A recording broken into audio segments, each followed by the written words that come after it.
Dear student, आज की इस पर्टिकुलर वीडियो के अंदर हमारा जो टॉपिक है वो रहने वाला है इलेक्ट्रोस्टैटिक पोटेंशियल। और इससे पहले हमारी बीएससी थर्ड सेमेस्टर फिजिक्स की लगभग 10 वीडियो लेक्चर हो चुके हैं, जहाँ पर हमने गॉस थ्योरम और आपका इम्पोर्टेंट उसके एप्लीकेशन कराए। उसके बाद ये लेक्चर नंबर 11 है और इसके अंदर हम करने वाले हैं इलेक्ट्रोस्टैटिक पोटेंशियल। देखिए समझते हैं होता क्या है इलेक्ट्रोस्टैटिक पोटेंशियल। देखिए जैसे मैंने डेफिनेशन भी लिखी है कि the work done to bring a unit charge from infinity to any point in the electric field is known as electrostatic potential। कह रहा है कि वर्क डन है, ये क्या है वर्क डन, कौन सा वर्क डन है, ये है टू ब्रिंग यूनिट चार्ज यानी का यूनिट चार्ज को लाने में, कहाँ से, from infinity to any point in electric field, यानी का इन्फिनिट से इलेक्ट्रिक फील्ड के अंदर किसी यूनिट चार्ज को लाने में किया गया कार्य is known as electrostatic potential. It is denoted by V, और इसको हम V से डिनोट करते हैं। If W be the work done, मान लीजिए W कोई वर्क डन है जो यूनिट चार्ज को इन्फिनिट से इलेक्ट्रिक फील्ड के अंदर किसी पॉइंट तक लाने में किया गया है। कोई टेस्ट चार्ज है, उसको इन्फिनिटी से इलेक्ट्रिक फील्ड के अंदर किसी पॉइंट तक लाने में किया गया कार्य कितना है, W है। देन हमारे पास इलेक्ट्रोस्टैटिक पोटेंशियल होगा W/Q0। ठीक है दोस्तों, ये है इलेक्ट्रोस्टैटिक पोटेंशियल। देखिए इलेक्ट्रोस्टैटिक पोटेंशियल अगर मैं सिंपल भाषा में बात करूँ तो क्या होता है, जैसे डेफिनेशन इसकी है कि इन्फिनिटी से विद्युत क्षेत्र के अंदर किसी भी पॉइंट चार्ज या किसी टेस्ट चार्ज को लाने में किया गया जो कार्य होता है ना, वही होता है हमारा इलेक्ट्रोस्टैटिक पोटेंशियल। अब देखिए इसकी यूनिट क्या हो जाएगी, जैसे यूनिट यहीं से आप देख सकते हैं इसके एक्सप्रेशन से, एक्सप्रेशन है इसका W/Q0। तो W यानी का वर्क डन की यूनिट क्या होती है, वो होती है हमारे पास जूल, और Q0 यानी का आवेश यानी का चार्ज की यूनिट होती है हमारे पास कूलम्ब। तो हमारे पास ये हो जाएगी जूल पर कूलम्ब, और या इसको हम क्या बोलते हैं, वोल्ट भी इसको बोलते हैं। उसके बाद हमारी आती है डायमेंशन क्या हो जाएगी किसकी, इलेक्ट्रिक पोटेंशियल की। सर डायमेंशन क्या होगी इसकी वो देख लीजिए। डायमेंशन सबसे पहले हमें उसकी W की डायमेंशन लिखेंगे, वर्क डन की डायमेंशन क्या होती है mL/T-2, एंड अपॉन में क्या, कूलम्ब यानी का आवेश की जो विमा होती है वो AT होती है। ठीक है, तो ये हमारे पास क्या हो जाएगी, ये हो जाएगी हमारे पास mL/T-3 एंड A-1। दोस्तों इससे पहले का जो टॉपिक हमने पढ़ा था वो इलेक्ट्रिक फील्ड था, और मैंने आपको बताया था इलेक्ट्रिक फील्ड हमारे पास वेक्टर क्वांटिटी होती है, वाइल एज जबकि हमारे पास इलेक्ट्रोस्टैटिक पोटेंशियल क्या होती है, वो एक स्केलर क्वांटिटी होती है। ये आपको याद रखना है, इलेक्ट्रोस्टैटिक पोटेंशियल स्केलर क्वांटिटी होती है, while electric field is a vector quantity. ठीक है स्टूडेंट्स, यहाँ तक क्लियर है। अब आगे चलते हैं। देखिए उसके बाद हमारा नेक्स्ट जो इम्पोर्टेंट टॉपिक है, जो नेक्स्ट हेडिंग है, वो है अपनी इलेक्ट्रोस्टैटिक पोटेंशियल डिफरेंस, यानी क्या इलेक्ट्रोस्टैटिक पोटेंशियल डिफरेंस, इसको हम बोलते हैं ओपनली जो डेफिनेशन अभी पढ़ी उसको वैद्युत विभव, और ये है वैद्युत विभव अंतर, यानी का विभवों का अंतर। देखिए ये क्या होती है, ये होता है वर्क डन। अभी हमने पढ़ा था कि विद्युत विभव यानी का इलेक्ट्रोस्टैटिक पोटेंशियल क्या होता है, वो होता है किसी भी पॉइंट चार्ज को इन्फिनिटी से इलेक्ट्रिक फील्ड के अंदर किसी पॉइंट तक लाने में किया गया कार्य। ठीक है, और ये होता है इलेक्ट्रिक फील्ड के अंदर यूनिट चार्ज को या टेस्ट चार्ज को एक पॉइंट से दूसरे पॉइंट तक लाने में किया गया कार्य। डिफरेंस यहाँ पर आप समझना, उसमें क्या था यानी का वैद्युत विभव क्या था, वो अनंत से किसी बिंदु तक लाने में किया गया कार्य था, जबकि ये विद्युत क्षेत्र के अंदर एक बिंदु से दूसरे बिंदु तक ले जाने में किया गया कार्य होता है। ठीक है, वो अनंत से लाने में किया गया कार्य था, ये एक बिंदु से दूसरे बिंदु तक लाने में किया गया कार्य होता है। इसके डेफिनेशन समझते हैं। देखिए यहाँ पे आप थोड़ा सही कर लीजिएगा, इसमें थोड़ा मिसप्रिंट है, तो मैं इसको सही कर देता हूँ। ठीक है ना, यहाँ पे आप समझ सकते हैं डेफिनेशन क्या है, the work done to bring unit charge, यानी कि यूनिट चार्ज को लाने में, कहाँ से, फ्रॉम वन पॉइंट, एक पॉइंट से, to another point in electric field is known as the electrostatic potential difference. वही सेम जो मैंने अभी आपको बताया कि भाई ये है क्या, ये है विद्युत क्षेत्र। देखो कह रहा है ना कि इन इलेक्ट्रिक फील्ड यानी का विद्युत क्षेत्र के अंदर यूनिट चार्ज को किसी एक पॉइंट से दूसरे पॉइंट तक लाने में जो किया गया कार्य है, वही हमारा पोटेंशियल डिफरेंस होता है। क्या होता है, विद्युत विभवांतर, इलेक्ट्रोस्टैटिक या इलेक्ट्रिक पोटेंशियल डिफरेंस। और इसको हम डेल वी से निरूपित करते हैं, जबकि इलेक्ट्रोस्टैटिक पोटेंशियल को वी से निरूपित करते थे। ठीक है, अब मान लीजिए W कोई वर्क डन है, W with the work done to bring test charge Q nought, then electrostatic potential difference क्या होगा, वो हो जाएगा हमारे पास del V equal to W upon Q nought. इसका यूनिट सेम होगा जो आपका अभी हमने पढ़ा था इलेक्ट्रोस्टैटिक पोटेंशियल का जो यूनिट था, वही सेम यूनिट इसका होगा, यानी का जूल पर कूलम्ब यानी का वोल्ट। ठीक है, देखो यार यूनिट सेम है तो डायमेंशन भी सेम होगी, डायमेंशन भी वही हो जाएगी जो कि हमारी अभी इलेक्ट्रोस्टैटिक पोटेंशियल की हमने देखा था, ml2 t-3 a-1। It is also scalar quantity, क्या है ये भी अपनी स्केलर क्वांटिटी है, जबकि याद रखना electric field is not a scalar quantity, that is vector quantity. Electric field हमारा वेक्टर क्वांटिटी होता है, जबकि इलेक्ट्रोस्टैटिक पोटेंशियल या पोटेंशियल डिफरेंस स्केलर क्वांटिटी होता है, जबकि इलेक्ट्रिक फील्ड वेक्टर क्वांटिटी होता है। ठीक है, देखिए ये हमारा एक डेरिवेशन है, क्या डेरिवेशन है वो मैं आपको समझाता हूँ। देखिए ये कह रहा है कि इस डेरिवेशन में हमको करना होता है electrostatic potential difference due to a point charge, जैसे हमने electric field due to a point charge पढ़ा था ना, किसी बिंदु आवेश के कारण विद्युत क्षेत्र या विद्युत क्षेत्र की तीव्रता, उसी तरह हम यहाँ पे इसमें पढ़ते हैं किसी बिंदु आवेश यानी का पॉइंट चार्ज के कारण विद्युत विभव या विद्युत विभवांतर, या इसको एक और नाम से जाना जाता है work done to bring the test charge from infinity और electrostatic potential energy due to a point charge, यानी कि किसी पॉइंट चार्ज के कारण इलेक्ट्रोस्टैटिक पोटेंशियल एनर्जी क्या होगी, या work done to bring the test charge from infinity, यानी कि इन्फिनिटी से टेस्ट चार्ज को किसी एक पॉइंट तक लाने में किया गया कार्य क्या होगा। ठीक है दोस्तों, इसके अंदर हमको इलेक्ट्रोस्टैटिक पोटेंशियल फाइंड आउट करना होता है किसके थ्रू, एक पॉइंट चार्ज के थ्रू। ठीक है, ये हमको सब काम इस डेरिवेशन में करना होता है, सो सिंपल लैंग्वेज में समझेंगे। ठीक है, देखिए यार जैसे मैं अक्सर बोलता हूँ कि भाई फिजिक्स के अंदर अगर आपको डायग्राम समझ में आ गया ना, देन आप डेरिवेशन इजीली कर सकते हो। सो देखिए इसका डायग्राम सिंपल सा है, हमारे पास कोई पॉइंट है ए, यहाँ पर प्लस क्यू आवेश है, मान लीजिए पॉइंट ए से एक्स डिस्टेंस पर कोई पॉइंट पी है जिस पर टेस्ट चार्ज क्यू नॉट रखा हुआ है। ठीक है, ये हमारे पास पॉइंट क्यू है, कोई पॉइंट क्यू है जो ए से आर डिस्टेंस पर है।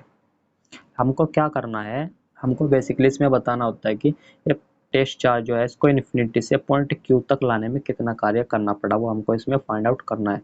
सो देखिए इसकी थ्योरी क्या होगी वो लिखेंगे आप, सबसे पहले इसमें लिखेंगे कि let us consider a point charge is placed at point A, कोई पॉइंट चार्ज क्यू है जो किसी पॉइंट ए पर रखा हुआ है, let a test charge Q naught is placed at point P, और हमारे पास कोई टेस्ट चार्ज क्यू नोट है जो पॉइंट पी पर रखा हुआ है, distance x from point A, जिसकी पॉइंट ए से डिस्टेंस कितनी है, x है। ये देखिए ये डिस्टेंस x है, किसकी पॉइंट p की, distance from the point A is x।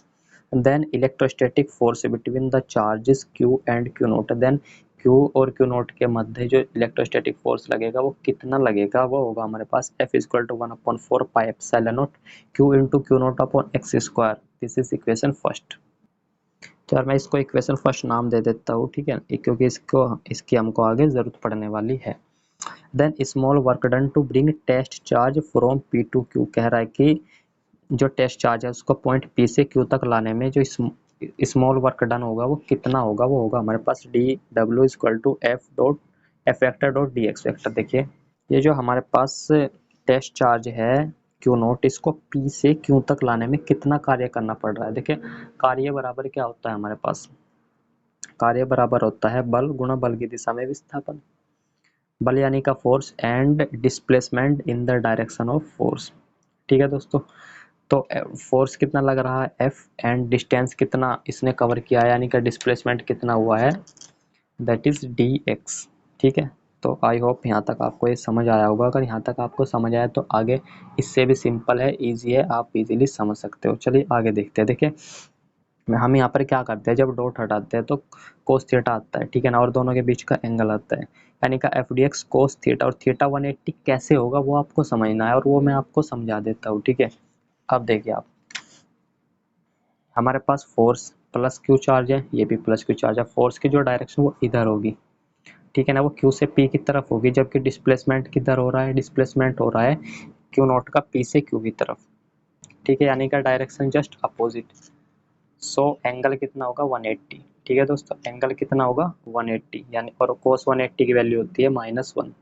सो यहाँ पर मैं रखूँगा तो हमारे पास आ जाएगा माइनस एफ डी एक्स, तो D omega is equal to 1/4 pi epsilon naught, इसकी वैल्यू -1, सो माइनस बाहर लिया, Q into Q naught upon X square D X from equation first, यानी कि मैंने एफ की वैल्यू रख दी यहाँ से। देखिए एफ की वैल्यू निकाल ली थी ना भाई, यहाँ देखिए आप क्लियरली देख सकते हो एफ की वैल्यू निकाल ली थी और ये एफ डी एक्स आ गया, तो D X as it is रहा और एफ के स्थान पर मैंने रख दिया 1/4 pi epsilon naught Q into Q naught upon X square, ठीक है, या आर स्क्वायर। आर दोनों के बीच की डिस्टेंस होती है और उसमें यहाँ पर डिस्टेंस आर नहीं एक्स है, उसके हिसाब से यहाँ पर एक्स स्क्वायर मैंने लिखा है। Then total work done to bring the test charge plus Q naught from infinity to point Q. देखिए कह रहा है कि टोटल यानी कि संपूर्ण कार्य कितना होगा टेस्ट चार्ज को इन्फिनिटी से पॉइंट क्यू तक लाने में। हमने स्मॉल कार्य निकाला, हम संपूर्ण के लिए क्या करते हैं, उसका इंटीग्रेशन कर देते हैं। अभी तक हम फिजिक्स के अंदर जितने डेरिवेशन करते हैं ना, लगभग सभी में क्या करते हैं, स्मॉल एलिमेंट के लिए निकालते हैं, देन उसका इंटीग्रेट करके हम कंप्लीट के लिए निकालते हैं। जैसे हमने गॉसियन सरफेस के कारण निकालते थे ना, उसमें भी इंटीग्रेशन करते थे, यहाँ पर भी हम इंटीग्रेशन ही करते हैं, ठीक है। तो वो देखिए इसके आगे कैसे होगा। देखिए दोस्तों सिंपल है, हम इंटीग्रेशन कर देंगे और लिमिट क्या लगाएंगे, इन्फिनिटी टू आर, क्योंकि हम टेस्ट चार्ज को कहाँ से ला रहे हैं, इन्फिनिटी से ला रहे हैं। इन्फिनिटी से उठाकर हम ला रहे हैं और कहाँ तक ला रहे हैं, उसको पॉइंट क्यू तक ला रहे हैं। देखिए एक बार मैं आपको रिकॉल करा देता हूँ, हमारे पास डायग्राम क्या था। देखिए कोई पॉइंट था ए, इस पर प्लस क्यू चार्ज था, इससे आर डिस्टेंस पर कोई पॉइंट क्यू था हमारे पास, और इस ए से एक्स डिस्टेंस पर जो हमारे पास पॉइंट था वो था पॉइंट पी, ठीक है। यहाँ पर प्लस क्यू नॉट चार्ज यानी कि टेस्ट चार्ज रखा हुआ था और ये डिस्टेंस थी हमारे डी एक्स, ठीक है, और इधर कहीं पे इन्फिनिटी था। सो हम क्या कर रहे थे कि ये चित्र है मेन, इसमें अगर ये आपको समझ आ गया ना तो इसमें कुछ नहीं रखा भाई डेरिवेशन में, इट इज़ वेरी सिंपल। अब हम क्या कर रहे हैं, हम चार्ज को उठा के ला रहे हैं इन्फिनिटी से, और कहाँ तक ला रहे हैं, पॉइंट क्यू पर ला रहे हैं, और पॉइंट क्यू कितने डिस्टेंस पर है, ए से आर डिस्टेंस पर है ना, और कहाँ से उठा कर ला रहे हैं, इन्फिनिटी से। सो यहाँ पर लिमिट क्या हो जाएगी, इन्फिनिटी टू आर, वही तो लिखा है इन्फिनिटी टू आर। यार सिंपल है बिल्कुल, ठीक है, समझने की कोशिश कीजिए, आपकी इजीली समझ में आ जाएगा। तो क्या होगा 1/4 pi epsilon naught Q into Q naught upon X square into D x. जब इसका इंटीग्रेशन करेंगे तो जो कुछ क्वांटिटी ऐसी होती है जो एज ए कॉन्स्टेंट बिहेव करते हैं, उसको हम बाहर लिख लेते हैं, ठीक है। तो ये डब्ल्यू इक्वल टू हो जाएगा -1/4 पाई एप्सिलॉन नॉट, क्या है ये कॉन्स्टेंट की तरह वर्क करते हैं, सो ये बाहर आ जाएगा। और इंटीग्रेशन किसका होगा, इंटीग्रेशन होगा डिस्टेंस का, किसका होगा, डिस्टेंस का। डिस्टेंस की लिमिट क्या है, इन्फिनिटी टू आर, यानी का 1/x² का केवल इंटीग्रेशन होगा। सो 1/x² का इंटीग्रेशन क्या होगा, -1/x, ठीक है। ये सिंपल है इंटीग्रेशन, तो सिंपल ही है यार। देखिए कैसे करते हैं वो बता देता हूँ मैं आपको। एक्स स्क्वायर का इंटीग्रेशन हम कैसे करेंगे, 1/x², इसको मैं ऐसे लिख सकता हूँ ना, integration x to the power -2। और इंटीग्रेशन में क्या होता है, इंटीग्रेशन में हमारे पास होता है जब हम इसका डी एक्स के रिस्पेक्ट में करते हैं तो पावर में एक ऐड हो जाता है, यानी कि -1 +1 और नीचे सेम जो पावर में लिखा वो नीचे -1 -2 +1, यानी कि ये हमारे पास हो जाएगा x की पावर -1 यानी कि 1/x और नीचे -1 यानी कि -1/x। वही तो लिखा है यहाँ पर 1/x -1/x। लिमिट क्या होगी इन्फिनिटी टू आर, जैसे मैं लिमिट रखूँगा तो हमारे पास क्या आएगा 1/r - 1/infinity, ठीक है दोस्तों, क्योंकि माइनस मैंने लिमिट रखने से पहले ही बाहर लिया। सो माइनस माइनस प्लस और x के स्थान पर पहले r रखूँगा एंड देन माइनस का साइन लगा के इन्फिनिटी यानी का लोअर लिमिट हम रखते हैं। सो हमारे पास हो जाएगा 1/r - 1/infinity। Finally we get what, we get w equal to 1/4 pi epsilon naught q into Q naught upon r, ठीक है। ये तो जीरो हो जाएगा ना, ये एज इट इज, ठीक है, और ये Q Q naught upon R, ठीक है मेरे भाई। ये हो जाएगा हमारे पास एक्सप्रेशन, किसका एक्सप्रेशन, वर्क डन का। वर्क डन कौन सा, इन्फिनिटी से किसी पॉइंट को इलेक्ट्रिक फील्ड के अंदर किसी पॉइंट क्यू तक लाने में जो कार्य किया, यहाँ देखिए ये तो मैंने आपको समझा ही दिया ना, इन्फिनिटी से किसी टेस्ट चार्ज को उठाकर ला रहे हैं और कहाँ तक ला रहे हैं, क्यू पॉइंट तक ला रहे हैं। जो वर्क डन करना पड़ा वो हमको कितना करना पड़ा, तो हमको ये करना पड़ा, ठीक है, 1/4 pi epsilon naught Q into Q naught upon R, ठीक है। आगे देखिए क्या लिखा है, आगे भी कुछ जो अभी तक पढ़ा वही तो लिखा है, यही तो लिखा है जो मैंने अभी आपको बताया। It is the expression of work done, कह रहा है कि ये वर्क डन का एक्सप्रेशन है to bring the test charge, to bring test charge यानी का टेस्ट चार्ज को लाने में, कहाँ तक लाने में, इन्फिनिटी से पॉइंट क्यू तक लाने में। Work done is stored in the form of potential energy, और ये जो वर्क डन है ये स्टोर हो जाता है किसकी फॉर्म में, पोटेंशियल एनर्जी की फॉर्म में स्टोर हो जाता है। यानी का जो पॉइंट चार्ज है उसको उठाने में, जो उठाकर लाने में जो कार्य करना पड़ा वही कार्य इसके पोटेंशियल एनर्जी के फॉर्म में स्टोर हो जाता है। यानी कि W के इक्वल ही हमारी U हो जाएगी, U यानी का पोटेंशियल एनर्जी, ठीक है ना। W इक्वल टू यू यानी का सेम ही होगा, एक्सप्रेशन वही काम करेगा ना मेरे भाई। W के स्थान पर आप इसी में रख दो ना, यहाँ पर देखिए W के स्थान पर U रख दो तो U की वैल्यू भी वही आ जाएगी, क्या आएगी, U equal to 1/4 pi epsilon naught Q, Q naught upon R। ठीक है, यहाँ तक क्लियर है। आगे देखिए क्या लिखा है, समझ लीजिए, इसमें ज़्यादा कुछ समझाने का नहीं है, सिंपल थ्योरी पार्ट है और ओबियसली है यार ये, ठीक है, इसको आप समझ सकते हो। और अभी मैं तो समझाने की कोशिश कर रहा हूँ, आपको समझाया, आई होप आपको क्लियर होगा। कह रहा है कि जो वर्क डन किया ना वही स्टोर हो जाएगा इसकी पोटेंशियल एनर्जी के फॉर्म में, सो उसका एक्सप्रेशन भी सेम ही होगा, ठीक है। इट इज़ द एक्सप्रेशन, अब क्लियर है ना, यस अब दिख रहा है ना साफ। It is the expression of electrostatic potential energy, then electrostatic potential क्या होगा हमारे पास, इलेक्ट्रोस्टैटिक पोटेंशियल अभी मैंने डेफिनेशन कराया था, देन उसमें पता था क्या होता है, डब्ल्यू अपॉन क्यू नोट, भाई वर्क डन अपॉन उसका आवेश, किसका आवेश, जिसको उठाकर ला रहे हैं, किसको उठाकर ला रहे हैं, टेस्ट चार्ज को उठाकर ला रहे हैं, सो क्यू नोट, ठीक है। ऐसे भी इक्वल टू 1/Q0, और डब्ल्यू की वैल्यू अभी निकाल ली, वो रख दूंगा मैं यहाँ से 1/4 pi epsilon naught Q into Q not. देखिए यार आपको, देखिए यहाँ देखिए डब्ल्यू ये निकाला ना हमने, सो इसको मैं यहाँ पर रख रहा हूँ, ठीक है, कहाँ पर रख रहा हूँ, W/Q0, और W के स्थान पर ये मैंने रख दिया, then I get V equal to 1/4 pi epsilon naught Q/R, ठीक है। It is expression of electrostatic potential, यही हमारे पास इलेक्ट्रोस्टैटिक पोटेंशियल या इलेक्ट्रिक पोटेंशियल का क्या है, एक्सप्रेशन है, ठीक है। सो यार इसी के साथ हम आज की इस वीडियो को यहीं पर कंप्लीट करते हैं, और आज हमने क्या क्या पढ़ा वो मैं आपको एक बार रिकॉल करा देता हूँ। सबसे पहले आप यहाँ पर क्लियरली देख सकते हैं, हमने सबसे पहले पढ़ा इलेक्ट्रोस्टैटिक पोटेंशियल, ठीक है मेरा भाई, electrostatic potential, then electrostatic potential difference, then हमने एक डेरिवेशन किया, व्हाट इज डेरिवेशन, डेरिवेशन हमने किया electrostatic potential difference due to a point charge, ठीक है। ये रहा यार कंप्लीट, देखिए ये देखिए electrostatic potential difference due to a point charge या work done to bring the test charge from infinity, या पोटेंशियल एनर्जी, जो वर्क डन जो W है ना वही उसके पोटेंशियल एनर्जी के फॉर्म में स्टोर हो जाता है, सो वो सेम ही रहता है, U या W एक ही बात है, लगभग सेम ही तो है यार, क्योंकि जो कार्य है ना W यानी का वर्क डन वही तो स्टोर हो जाता है पोटेंशियल एनर्जी की फॉर्म में। आई होप आपको क्लियर होगा। सो आज की इस वीडियो को यहाँ तक रखते हैं, मिलेंगे नेक्स्ट वीडियो में नेक्स्ट टॉपिक के साथ, तब तक के लिए आप अच्छे से पढ़ाई करते रहिए, अपने नोट्स बनाते रहिए और एग्जाम की प्रिपरेशन करते रहिए, ठीक है। आई होप आपको समझ में तो आता रहा होगा, अगर नहीं आ रहा होता ना, अगर आपको कोई सजेशन देनी होती है तो आप कमेंट सेक्शन ओपन है, वो आपके लिए ही है, ठीक है ना। आप अपनी सलाह, अपनी सजेशन, जो भी आप कहना चाहते हैं, आपकी क्वेरी हो, कुछ पूछना चाहते हो, वो सब आप कमेंट में छाप सकते हैं। सो यार आज की वीडियो में यहाँ तक रखते हैं, मिलेंगे नेक्स्ट वीडियो में। Thank you, thanks for watching.